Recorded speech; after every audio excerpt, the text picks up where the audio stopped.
अस्सलाम वालेकुम स्टूडेंट्स। आज हम लोग डिस्कस करेंगे कि वायरल डिजीजेस यानी कि वायरस की वजह से जो भी डिजीजेस वगैरह स्प्रेड होती हैं उनको हम डिटेल से डिस्कस करेंगे। फर्स्ट ऑफ ऑल हमारे पास जो हेपाटाइटिस की एक डिजीज़ है। हेपाटाइटिस एक ऐसी लीवर की डिजीज़ है जिसके अंदर हमारे जो लीवर के सेल हैं जिनको हम लोग हेपाटोसाइट्स कहते हैं वो डैमेज होते हैं। उनके अंदर सिरोसिस होती है, मतलब कि वो सेल सारे डैमेज होना शुरू हो जाते हैं, जिसकी वजह से लीवर हमारी बॉडी का एक बहुत इंपॉर्टेंट ऑर्गन है जो कि अपने फंक्शंस को प्रॉपरली नहीं कर पाएगा, तो उससे जो है डेथ भी हो सकती है। तो हेपेटाइटिस ए, बी, इसमें हेपेटाइटिस सी, डी और ई और जी, ये इसकी बहुत सारी टाइप्स हैं। हम इनको देखते हैं कि किस किस तरह कि ये जो है वो स्प्रेड होता है और क्या इनका ट्रीटमेंट है, क्या इसकी जो है वो इलामात हैं, सिम्टम्स हैं, उसको हम जो है वो बारी बारी स्टडी करते हैं। First of all hepatitis A है, ये हमारे पास एक वायरस है caused bye HAV, hepatitis A virus. इसकी वजह से ये फैलता है, यानी कि हेपेटाइटिस का वायरस है ए का, तो उसका नाम बनेगा HAV, hepatitis A virus. Okay, ये वायरस की बात करें, सिंगल स्टैंडर्ड RNA जीनोम, यानी कि इसका जो जीनोम है, RNA है, वो एक सिंगल स्टैंड वाला होता है। इसके बाद ये वायरस जो है नॉन इन्वेलप्ड है, इसके ऊपर कोई जो है कवर नहीं होता, कोई इसके ऊपर जो है वो एक्स्ट्रा प्रोटीन की या लिपोप्रोटीन की कवरिंग वगैरह नहीं होती।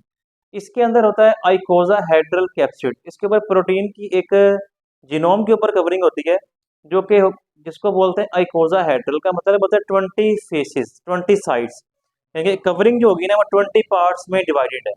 ओके, इसके बाद अगर हम बात करें किस तरह ये फैलता है, तो ये फीकल ओरल रूट का मतलब है कि किसी ने कोई फीसिस वगैरह करते हैं, जिस तरह हम लोग वॉशरूम जाते हैं, वहाँ पे हम लोग फीसिस करते हैं, और फीसिस करने के बाद प्रॉपर अगर हैंड वॉश ना किए जाएं, और वही हैंड जो है वो खाने के ज़रिए जो है वो हमारे, या वही हैंड जो है हमारे मुंह पे जो है अपना हमारा जो ओरल कैविटी है वहाँ पे लग जाए, या खाने के ज़रिए जो है वायरस जो है वो ट्रांसफ़र हो सकता है, तो इसको बोलते हैं फीकल ओरल रूट। यानी कि इसमें हैंड वॉश प्रॉपर लाजमी करें ताकि जो है वो ये इसका चांस फैलने का ना हो। इसमें कह रहा है कि आपको सिम्टम क्या आएंगी, फीवर होगा, एनोरेक्सिया भूख का ना लगना, नोजिया पेट खराब हो जाएगा, वॉमिटिंग होगी, और यूरिन जो है वो डार्क आएगा। इसकी कोई एंटीवायरल थेरापी नहीं है, यानी कि अगर आपको पता लग गया कि जी मुझे हेपेटाइटिस ए वायरस हो गया है, तो उसकी फौरी तौर पे कोई जो है वो मेडिसिन नहीं है कि आपको जो है फौरी तौर पे वो एंटीवायरस कोई मेडिसिन लग जाए और आप ठीक हो जाएं। इसके लिए जो है वो वैक्सीन होती है, उसको बोलते हैं HAV वैक्सीन, ये अवेलेबल है। ये आपके जो है वो काम पहले से लगी होगी, तो आपको इससे जो है वो बचने में मदद मिलेगी। इसमें हैंड वॉशिंग और हाइजीन, मतलब कि साफ सुथरा रहना है और हाइजीन का ख्याल करना है। ठीक हो गया। उसके बाद नेक्स्ट है हेपेटाइटिस बी वायरस, इसको HBV वायरस का नाम भी देते हैं, और ये हमारे पास एक double standard DNA based virus है, यानी कि इसमें डबल स्टैंडर्ड डीएनए होता है। ये भी आइकोजा हेड्रल कैप्सिड है, यानी कि इसकी जो प्रोटीन की कवरिंग है इन जीनोम के ऊपर, डीएनए के ऊपर, उसकी 20 साइड्स हैं। इसके अलावा इन्वेलप प्रेजेंट, इसके ऊपर इन्वेलप जो है कवर एक एक्स्ट्रा जो होता है जो कि इसको प्रोटेक्शन देता है वो मौजूद होता है। सिम्टम के अंदर क्या है, सिम्टम इसकी सारी की सारी हेपेटाइटिस ए वाली हैं। ठीक हो गया। बट मोर सवेयर है कि कुछ ज़्यादा हैं, मतलब ज़्यादा शिद्दत उनमें ज़्यादा होगी, ज़्यादा सवेयर होंगी, लेकिन हैं सारी वही हेपेटाइटिस ए वाली सिम्टम्स हैं। इसमें सिरोसिस ऑफ लिवर, यानी कि लीवर जो है वो उसका सिरोसिस यानी कि डैमेज होना शुरू हो जाएगा, लिवर के सेल जो है वो डैमेज होना स्टार्ट हो जाएंगे। ओके, उसके बाद नेक्स्ट है हमारे पास कि इसकी ट्रांसमिशन किस तरह होती है। इसकी जो ट्रांसमिशन है वो ब्लड के जरिए होती है और सेक्सुअल कॉन्टैक्ट के जरिए ये ट्रांसफ़र होता है। इसके अलावा मदर से जो न्यू बॉर्न बेबी है उसके अंदर भी ये ट्रांसफ़र होने का चांस है। फिर इसकी अगर हम बात करें इसका क्या ट्रीटमेंट है, तो इसमें अल्फ़ा इंटरफेरॉन एक वैक्सीन है। ये आपको जो है वो अल्फ़ा इंटरफेरॉन एक जो है वो एंटी वायरल थेरापी है, इसमें इनके मेडिसिन इसके मौजूद है जो लग सकती है। इसके अलावा कह रहा है कि अगर इसकी वैक्सीन लगवा ली जाए पहले से ही, तो वैक्सीन बहुत ज़्यादा इफेक्टिव होगी। इसके अलावा blood transfusion should be screen, अगर आपने किसी को ब्लड देना है तो लाजमी उस ब्लड को स्क्रीनिंग करवाएं, उस ब्लड को चेक करें कि उसमें कोई हेपेटाइटिस का वायरस वगैरह तो नहीं है, तो उसके बाद ब्लड किसी को देना है। फिर उसके बाद है हेपेटाइटिस सी, ये वाला जो वायरस है इसको HCV वायरस कॉज करता है। इसके ऊपर इन्वेलप होता है, कवरिंग होती है। ये एक सिंगल स्टैंडर्ड RNA से मिलकर बना हुआ वायरस है। ट्रांसमिशन वाया ब्लड, ब्लड के जरिए फैलता है ये। ठीक हो गया। इसके सिम्टम क्या हैं, इसमें फीवर होगा, बुखार, नौजिया पेट खराब होना, एनोरेक्सिया भूख ना लगना, वॉमिटिंग होना, जॉन्डिस कहते हैं पीला रंग पीला पीला पड़ जाना। ठीक है, combination of alpha interferon plus ribavirin, ये दो वैक्सीन का कम्बिनेशन जो है वो लगता है, जिससे जो है वो क्या हो सकता है, आप जो है वो रिकवर वगैरह हो सकते हैं या इससे बच सकते हैं। उसके बाद हमारे पास नेक्स्ट है हेपेटाइटिस डी। हेपेटाइटिस जो डी होता है इसको, हेपेटाइटिस डी को डी वायरस कहते हैं, ये इसको डेल्टा वायरस भी कहते हैं, जिससे ये होता है।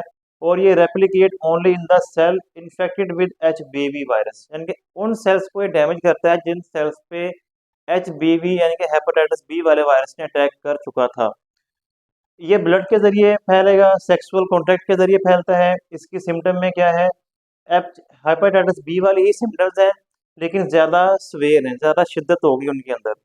इसमें जो है वो इलाज का क्या है, इम्यूनाइजेशन, पहले से आपको जो है वो वैक्सीन वगैरह लग जाए तो फिर ही आप बच पाएंगे। हेपेटाइटिस ई वायरस, ये एच ई वी भी इसको कहते हैं, ये नॉन इनवेलेप्ट वायरस है, इसके ऊपर कवरिंग नहीं होती, सिंगल स्टैंड वाला आरएनए बेस वायरस है। नो एंटीवायरल ट्रीटमेंट, कोई इसका एंटीवायरस ट्रीटमेंट नहीं है फौरी तौर पे। हाँ, वैक्सीन पहले से लगी होगी तो वो ठीक है, वैक्सीन अवेलेबल है। उसके बाद हेपेटाइटिस जी वायरस, ये 1996 के अंदर इसको आइसोलेट किया गया, और ये वायरस जो है वो अंडर स्टडी है, इसके ऊपर ज़्यादा रिसर्च अभी नहीं। फिर उसके बाद हर्पीज एक डिजीज है, इसमें ये भी वायरस से होती है। इसमें दो वायरस हैं, इस एक का नाम है हर्पीज सिंप्लेक्स टाइप 1 और टाइप 2, ये दो तरह के वायरस हैं। डबल स्टैंडर्ड डीएनए से बना हुआ वायरस है। ये जो है वो इसके ऊपर लिपोप्रोटीन की कोटिंग भी होती है वायरस के ऊपर। HSV1 जो वायरस है वो सलाइवा यानी कि थूक के जरिए फैलता है। HSV2 वायरस जो है वो सेक्सुअल कॉन्टैक्ट के जरिए फैलता है। इसमें होता क्या है कि इसमें जो जेनिटल ऑर्गन होते हैं, यानी कि जो हमारे हमारे जेनिटल्स हैं, जिसमें जो है वो अपना पीनस वगैरह और वजाइना वगैरह, उसके ऊपर जो है वो लेजेंस यानी कि समझ लें कि छाले वगैरह बन जाते हैं, सोर्स बन, इसमें रेड सोर बन जाते हैं। ठीक हो गया। और लिप्स के ऊपर भी इसके अंदर जो है वो बनते हैं, लिप्स के ऊपर जो है वो छाले वगैरह, और जो है वो रेड सोर बन जाएंगे। इसके लिए एंटीवायरल ड्रग्स अवेलेबल हैं और ये ठीक हो जाता है। फिर है पोलियोमाइलिटिस, इसमें क्या है, पोलियो वायरस जो पोलियो के फैलाता है। पोलियो वायरस ये होता है, ये स्मॉल है, छोटा छोटा एंड नॉन इन्वेलप्ड वायरस है, छोटा सा साइज का है, और इसके ऊपर कवरिंग नहीं होती। और ये आइकोजा हेड्रल है, इसकी 20 साइडें होती हैं, 20 साइड्स हैं, यानी कि इसके ना इसके ऊपर जो कवरिंग होती है उसके 20 पार्ट्स हैं। न्यूक्लियो कैप्सिड इसके अंदर मौजूद है, मतलब कैप्सिड और न्यूक्लियस के अंदर जो भी जीनोम है वो दोनों इकट्ठे होते हैं। सिंगल स्टैंडर्ड आरएनए वाला वायरस है। ये कहाँ से फैलता है, बाय फीकल ओरल रूट, मतलब वही जो मैंने पहले बताया कि फिशेस वगैरह करने के बाद अगर प्रॉपर हैंड वॉश नहीं करेंगे और वही हैंड अगर मुंह पे लग जाए तो उससे ये फैलता है। Replicate in the pharynx and the intestinal tract and damage motor neurons, ये आपकी इंटेस्टाइन में रेप्लिकेट करेगा, अपना नंबर बढ़ाएगा। आपका फेरिंग्स जो होता है, यहाँ पे जहाँ से फूड गुजरती है, एयर गुजरती है, वहाँ पे रेप्लिकेट करेगा। और जो है वो सीएनएस के अंदर जाके ये जो मोटर न्यूरॉन्स हैं उनको जाके डैमेज करता है, मोटर न्यूरॉन के अंदर जाके ये उनको डैमेज करेगा। इससे क्या हो जाएगा जी, इससे पैरालिसिस, आपको फालिज हो जाएगा जिस पार्ट के अंदर, जिस जगह पे ये होगा, पूरी बॉडी भी पैरालाइज हो सकती है, एक बॉडी की साइड भी पैरालाइज होती है इसके अंदर, निचला हिस्सा बाज़ का पैरालाइज हो जाता है। ठीक है, इसमें फीवर, इसके कुछ सिम्टम भी हैं।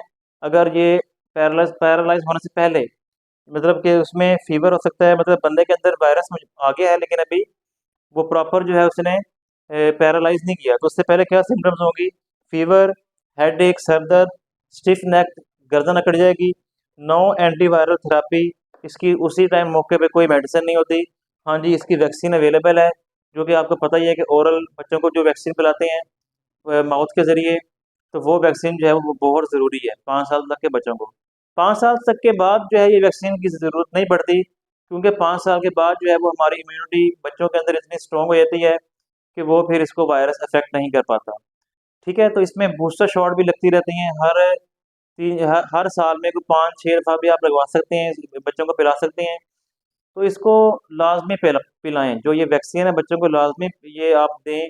अगर घर में जिस तरह टीम्स आती हैं पोलियो की, तो अक्सर लोग उनको नहीं जो है वो मानते, वो कहते हैं कि जी ये सही नहीं है, ये हमारे बच्चों की जो है फर्टिलिटी को जो है वो मुतासर करने के लिए जो है ना, आबादी को कंट्रोल करने के लिए बच्चों के अंदर ऐसी वैक्सीन दे रही है जी कि उससे बच्चे जो है वो कमज़ोर हो जाएंगे, वो फर्टाइल ही रहेंगे, मतलब के बच्चे बच्चे उनके जो होंगे आगे, वो जब उनकी शादियाँ होंगी तो वो जो है वो बच्चे पैदा करने के काबिल नहीं रहेंगे। ये सब बातें गलत हैं, ऐसी कोई भी चीज़ नहीं है।